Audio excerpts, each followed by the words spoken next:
Você fuma? Não, Não? não, Não fuma? não O que fumo. você acha de quem fuma? Cara,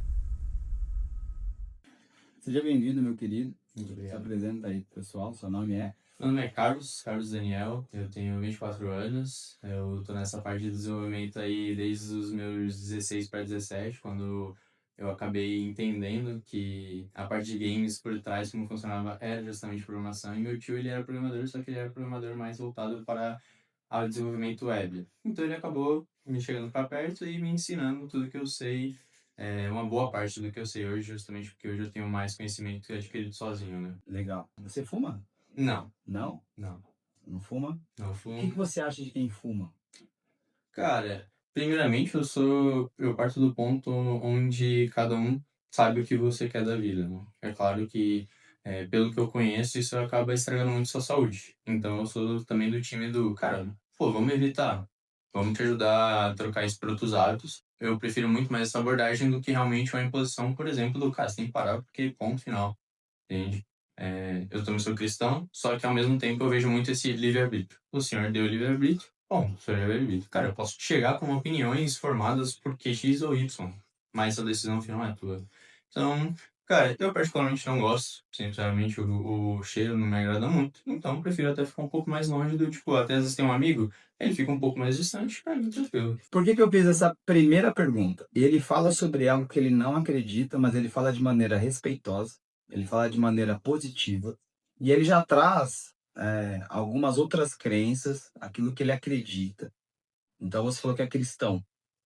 Eu perguntei só se ele fumava, mas ele já falou várias informações que são importantes para fazer alinhamento de fit cultural, porque eu tenho um talento na minha frente, eu tenho um talento que se desenvolveu numa área que tem uma escassez de mão de obra.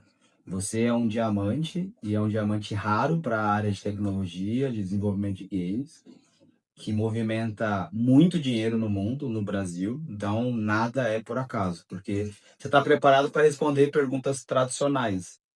E eu vou fazer perguntas fora do tradicional, para trazer a sua essência mesmo. Entendi. Achei uma Como abordagem que, interessante. como que você se conecta com a espiritualidade, se você acredita em alguma coisa espiritual?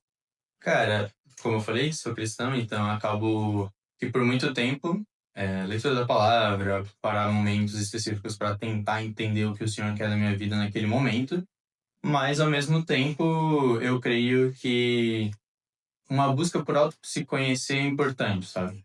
Então eu creio que tem muitas pessoas que conseguiram trazer livros que conseguem te ajudar a se visualizar de forma diferente. Eu gosto muito da abordagem de: eu tenho o meu ponto de vista e você tem o seu, mas para a gente conseguir se entender melhor, é bom que eu consiga me colocar no seu ponto de vista e assim eu consigo ganhar conhecimentos como se fosse outras pessoas me falando, sabe, mas eu mesmo me visualizando. Maravilha. E aí me fala o seguinte, como que alguém talentoso, com tantas habilidades, com tanto conhecimento, está desempregado? O que está faltando para você conseguir uma colocação no mercado?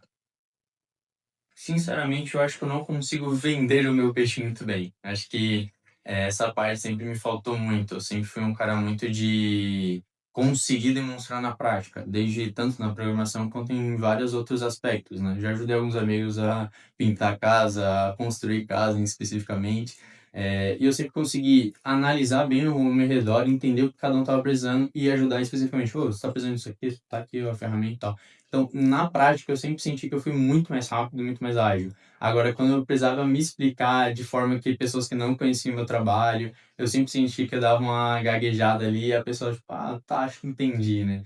Então, justamente por isso, eu não consegui me vender, eu não consegui ingressar de fato no mercado, né, como uma pessoa. Então, desde quando eu fiquei ali com meu tio, eu consegui crescer muito bem, achei alguns outros trabalhos que foram muito mais indicações, mas quando chegou nesse momento do tipo assim, tá, beleza, o contrato acabou e tal, como que tá seu momento de você se entregar, o mundo entender que você passou essa, personalidade, passou quem é você pra frente e eles conseguirem falar: "Pô, te quero na minha equipe", né. Acho que eu errei muito nesse momento. Quando hoje alguém me contrata para recrutar, alguém me contrata para mentorar, ele acredita verdadeiramente que eu sou a solução. Então tudo envolve vendas. Porém, o seu perfil mais analítico tem mais desafios em vender.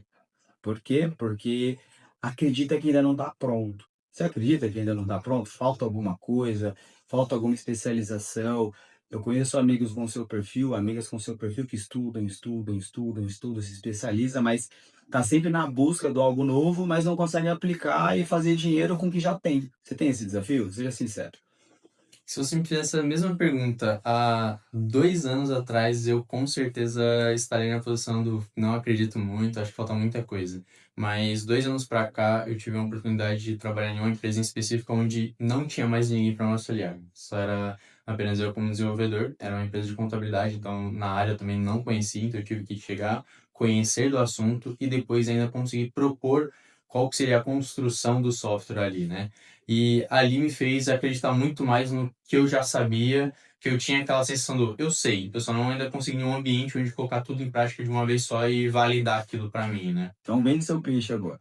Vender meu peixe Vai ter um agora? monte de empreendedor do mundo todo te assistindo. E aí você tem um momento de falar qual é a dor que eu resolvo, qual é o problema que eu resolvo. Então vende seu peixe. O que que você está pronto dentro do mundo que você hoje é um perito. Então, para quem está assistindo, é entender, ok, eu vou contratar esse extraordinário talento para resolver qual o problema? Qual você está pronto para resolver, tecnicamente? Construção de software, arquitetura de software. Essa é o momento onde eu consigo hoje analisar e entender qual que é o business, o core da empresa e com a tecnologia que eu tenho conhecimento e a tecnologia que eu sei que eu conheço que existe e eu posso aprender, eu consigo resolver o seu problema. Em Nesse que nível? Júnior, pleno, sênior ou master? Hoje eu consigo me ver como um sênior. Sênior, Sênior. tá pronto. Pretensão salarial, salário fixo. De acordo com o que eu estava pesquisando, eu vi que nessa faixa estava ali entre os 10, 12K. Onde você já ganhou esse salário? Hoje, ainda em lugar nenhum. Na sua carreira? Em É, lugar nenhum? em lugar nenhum. Ok. Qual foi o seu maior salário? O meu maior salário, 6. E o que que justifica você sair de 6 para 10, 12? Como eu falei, antes eu não tinha essa confiança, eu não conseguia colocar em palavras e nem me apresentar muito bem. Então, eu sempre me coloquei em posições abaixo. Então, no momento onde eu estava como um pleno, já tinha conhecimento de pleno, eu sempre me coloquei como um júnior. Justamente porque eu não conseguia me colocar nesse momento e vender para a pessoa. Então, as pessoas só aceitavam o que eu estava dizendo para elas. Ao mesmo tempo que na última empresa foi a mesma coisa. Eu já tinha um conhecimento a mais. Elas foram lá, eu vendi para elas a menos e elas, não, tá tudo bem, te aceito assim. E conforme eu passei na empresa, eu percebi o meu nível que estava mais, justamente porque eles estavam pedindo coisas muito mais simples. E eu estava conseguindo já entregar muito além. Conta um pouquinho dessa história de tecnologia, quais empresas você passou, quanto tempo você ficou e o que você fazia em cada empresa. Eu comecei na Buildings, uma empresa que coleta dados imobiliários e faz análise dos dados e vende os dados. Aí nessa empresa eu comecei desde o menor estágio, que seria como jovem aprendiz, passei de estágio, fui contratado e fui subindo alguns níveis. Ali aprendi JavaScript, e depois fui migrando, eu evoluindo para React, que é uma tecnologia posterior ao JavaScript ali, né? Eu aprendi também a parte do back-end e outras tecnologias como PHP, aprendi mexendo com dados justamente porque a empresa era menor, então todos os programadores ali faziam de tudo, basicamente, né? Então também aprendi a mexer muito com banco de dados, como estruturar, como visualizar quando precisava colocar uma implementação nova e entender qual era a melhor forma de organizar os dados para ser usado posteriormente na parte, do visual, né, do front-end. Então, fiquei ali, se eu não estou enganado, um ano e pouquinho ali, e acabou meu contrato. Posteriormente, nesse período também, eu acabei fazendo alguns outros freelances, algumas outras oportunidades surgiram de fazer projetos à parte, onde eu pude me especializar mais ainda nessa parte do React, com algumas outras tecnologias também, como o Remix e tudo mais, mas, tipo, também focados em pegar e arquitetura. Justamente porque aí já tinha uma equipe muito mais sênior, então eles conseguiram passar visões muito mais de, em vez de você só codificar, aprende a olhar a arquitetura e montar ela na sua cabeça antes de fazer. Então ali eu aprendi uma lição muito importante de parar de ser apenas coder, colocar e escrever o código, mas também olhar para o código antes mesmo deles, tipo, surgir. Então aprenda a arquitetar para facilitar futuramente quando você for fazer.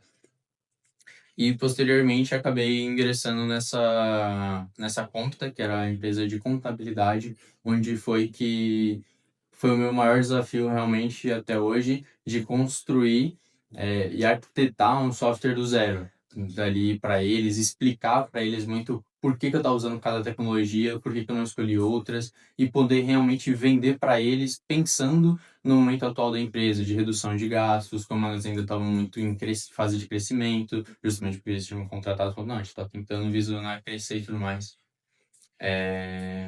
E ali eu pude colocar em prática, não foi um momento onde eu aprendi mais uma tecnologia, mas foi onde eu pude colocar em prática todo o conhecimento que eu já tinha adquirido até então. Qual é o mínimo, diante de tudo que você já tem de experiência, qual é o mínimo de fixo que você topa? Isso pensando PJ, CLT ou... O formato que você topa é importante. E qual é o mínimo que você topa para começar uma trajetória? Como PJ, para mim, o mínimo 9, ainda mais porque você tem que fazer todos os outros cálculos lá e tudo mais, né? Mas eu topo os dois. Para mim, o importante é conseguir não parar, conseguir me manter atualizando, fazendo mais coisas. E como CLT, eu sei que tem toda aquela arquitetura de você ter, a empresa tem que pagar algumas coisas e tudo mais. Então, não veria problema em receber menos, justamente que a empresa paga os impostos e tudo mais por você, né? É, 9 PJ, CLT quanto? um 7. Ok. Para você é mais importante um salário alto e que não tenha um plano de carreira tão definido, mas que você vai ter um bom salário e não vai ter plano de carreira. Ou para você vale a pena você ir crescendo num ambiente com plano de carreira e aí galgando os salários com esse plano de carreira. Acho que para mim, galgando o salário, justamente porque eu tinha comentado sobre eu conseguir analisar e fazer as partes que eu vejo que são importantes para a empresa. E nisso eu sempre creio que as pessoas conseguem olhar e falar, cara, essa é uma pessoa importante para se manter aqui. E me fala, quando você se enxerga daqui 5, 10 anos, vida pessoal, você se enxerga como? 5 para 10 anos, 30 anos, eu já. Eu gosto muito da vida de São Paulo, muito agitado e tal, mas ao mesmo tempo chegou no momento onde, para mim, também aquele visual do uma casa no campo é interessante, e ainda poder, principalmente na minha área especificamente, que dá para fazer home office, para mim acho que esse seria o cenário ideal de ter construído um patrimônio suficiente para estar ingressando e construindo uma casa para mim e ao mesmo tempo mantendo trabalhando no araria nesse momento. Acho que talvez ali seria a ascensão da no melhor momento, melhor de carreira possível, talvez até trabalhando já para fora. Acho que esse é um visual onde eu tenho muito claro que é possível, então gostaria muito de fazer projetos para fora, ainda mais para especializar a língua, aprender outras línguas, isso para mim eu também acho muito interessante. E eu acho que ali, nesse momento, eu pensaria em talvez estar junto com alguém. Para mim, atualmente não é algo tão focado assim, tão que seja essencial, mas eu acho que nesse momento de vida ali com os 30 anos seria um bom momento para ter alguém perto, crescendo junto, tanto intelectualmente quanto em parceria, e montar uma casa, ter um cachorro e coisas do tipo. Pensa em casar? Sim, Sim. Casamento é o que para você? único. Para mim, como eu falei, sou cristão, então para mim o casamento seria uma pessoa, escolheria, cresceria com ela. Se desde o começo começasse a dar certo, para mim seria um Se casamento. não der certo, separa. Para mim, tranquilo também. Eu imagino que cada um tem as suas cabeças e pode chegar em um certo momento e falar, cara, não deu certo. Tudo bem, segue a vida, não tem problema nenhum. O casamento, pela Bíblia, é liberado separar. Não é que seja liberado separar, é que pode ter algumas complicações, mas do entendimento que eu tenho até hoje é algo como o senhor estabeleceu um casamento único. Se por um acaso chegar e antes do casamento houve um rompimento, não tem problema Não, nenhum. casou. Agora, casou Casou, é assinou, outra irmão. história. Assinou. E aí? A gente poderia vir e ir por aí pensar muita coisa, mas tentando ser um pouco mais pontual, casamento, para mim, ele foi estipulado por Deus. Então, ele é sagrado. Não é só simplesmente o homem chegou, vamos assinar papéis. Aquilo ali desde sempre foi, Senhor, estamos nos unindo. Então, justamente por isso que é uma união santa, não existe o rompimento e casamento novamente. Agora, se acontecer alguma coisa onde, por exemplo, há situações dentro do casamento, eu me vejo um dos sendo um dos primeiros a falar: "Separa, é melhor que vocês estejam separados do que se matar, ou acontecer qualquer tipo de coisa de você talvez não morrer, mas viver em uma situação completamente ruim, então é melhor que vocês estejam separados, mas vivendo", sabe. E tendo a consciência de que não existiria um próximo casamento. Investe no recrutamento de seleção, que você economiza no treinamento. Desculpa, não sei se eu consegui Antes de entender. casar, analisa bastante a candidata. Ah, com certeza. Como a gente está fazendo contigo aqui, eu faço o tempo todo. Casou, errou no processo seletivo, investe em treinamento, mas você tem a oportunidade. É um garoto ainda, eu tenho 44, tenho 24, então posso falar que sou um garoto, mas com muita visão, né? Eu tenho certeza que vai formar uma família muito linda, tem muita base aí. Quem te deu essa base? Quem te deu tanta base na palavra? Como é que foi isso? Com certeza, uma das bases mais fundamentais foi minha mãe, né,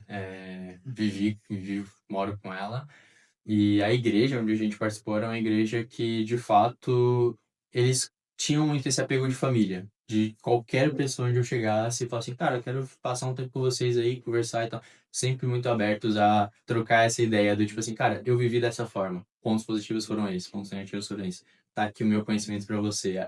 E, tipo, em qualquer lugar, isso pra mim não só daqui da Zona Sul, mas tinha Zona Leste, Zona Oeste. Então, em qualquer momento eu podia chegar. E isso eu senti que sempre foi muito bom para mim, sabe? De conseguir aprender com os erros dos outros, aprender com o acerto dos outros também. E com certeza minha mãe tá aí fundamentando até hoje. Mas também teve uma pessoa muito especial para mim, que eu considero ele como um pai também, que é o Jean. Eu passei a morar com ele há uns 2 anos e 8 meses, eu acho. Por algumas situações a gente não estava muito bem na minha vida ali, com minha mãe e tudo mais. E ele acabou abrindo a casa e falou: "Cara, vem morar aqui comigo".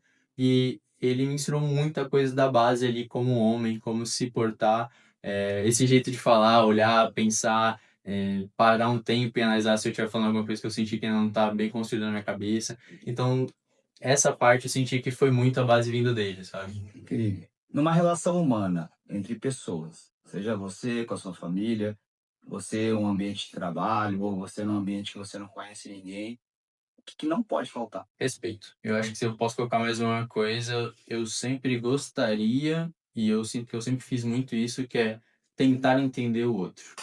Porque é muito fácil você se manter no seu ponto, mas muito difícil é você mudar de visão, olhar como o outro, e entender a realidade dele para ver se ele não tem razão. Porque pode ser que você no final você ganhe a discussão, mas você entendeu o ponto dele e entendeu o que que ele queria te passar.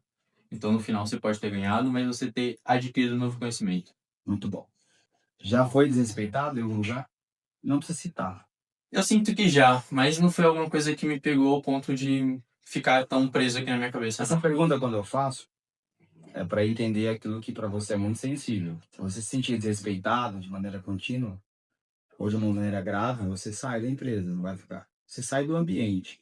Isso para você é muito importante. Eu conduzo a pergunta de uma maneira que você responda aquilo que não pode faltar. Ou seja, eu já sofri, não quero passar por isso novamente, não quero reviver esse momento. E é importante para quem for te contratar saber que ao falar, ao combinar, ao corrigir com feedback, tem que ter respeito. E se faltar, em algum momento com respeito com você, você começa a perder a paixão, o amor e o carinho de estar Sim, ali. Isso é importante. entendi. Poucos observam isso, ok? Então eu faço essa pergunta. Agora eu vou te dar uma oportunidade interessante que eu não falo, não dou essa oportunidade para todos, mas eu senti no coração de te dar. Você vai sentar aqui na minha cadeira e agora você vai. As cadeiras são iguais, mas nessa cadeira de recrutador. Você vai perguntar como se você estivesse de frente agora com um cliente meu que quer conhecer você, você está na empresa dele e você vai fazer perguntas. Agora, quem vai recrutar, se ali é o lugar certo para você estar, para você empregar as melhores horas do seu dia, colocar o seu talento, colocar a sua carreira lá, é você. Fechar? Claro. Topa? Top. Só recapitulando um ponto que você falou assim: qual foi um ponto desrespeitoso?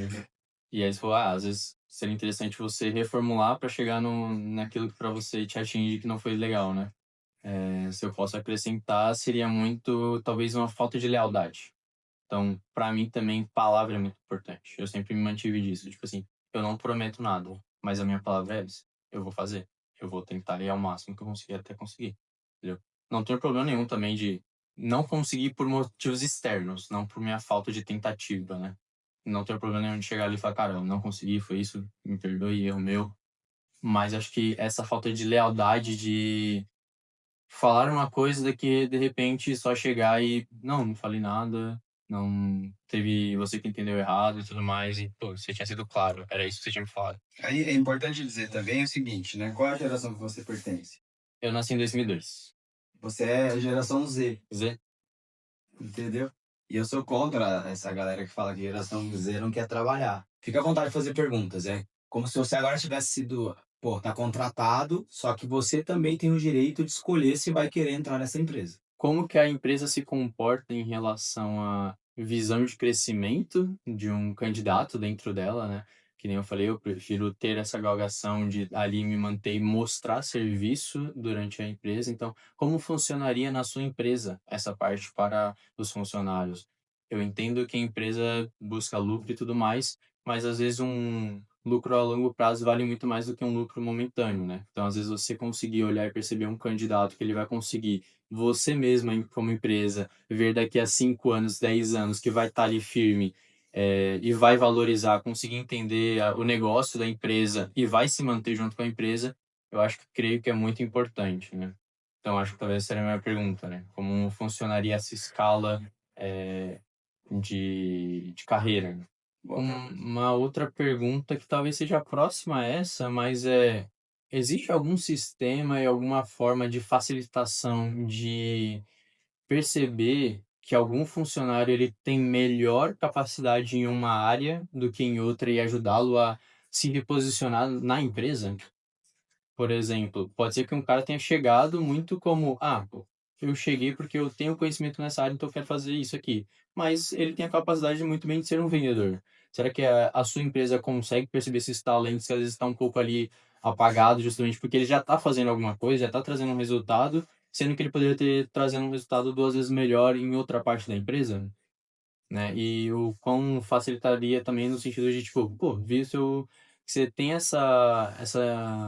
esse talento, e eu vou te ajudar a especializar nele e migrar mesmo aqui da empresa, né. Então acho que isso também não só ajuda o funcionário a crescer, mas também ajuda a empresa, né, porque no final das contas ela vai estar ganhando com isso, né. Às vezes é mais fácil você pegar alguém que já ganhou confiança ali dentro e polir mais ainda o talento dela do que acabar tendo que esperar que alguém de fora novamente tenha essa capacidade, tenha essa confiança de conseguir olhar para o teu produto com aquela vontade e falar: "Pô, eu vou transformar o teu produto em meu aqui para dar o meu melhor nesse momento", né. Então acho que essa seria a minha segunda pergunta. Como que seria essa parte do ambiente de ajudar o funcionário a se sentir parte de toda a construção da empresa. Porque um funcionário pode estar aí há 10 anos e é fácil para ele se sentir como alguém que construiu e lapidou a empresa. Mas como que você consegue fazer até funcionários novos se sentir abraçado e acolhido pela empresa para fazer: "Eu quero fazer parte desse futuro. Eu quero construir algo junto com essa empresa. Ela está me valorizando e eu também vou estar valorizando o produto, não importa qual parte", né? De querer, às vezes, até mesmo ter aquela vontade de: "Putz, se eu pudesse ajudar em outra parte, eu estaria ajudando, mas estou fazendo o meu, é claro". Então acho que essa também seria uma outra pergunta que eu faria, ou melhor, estou fazendo.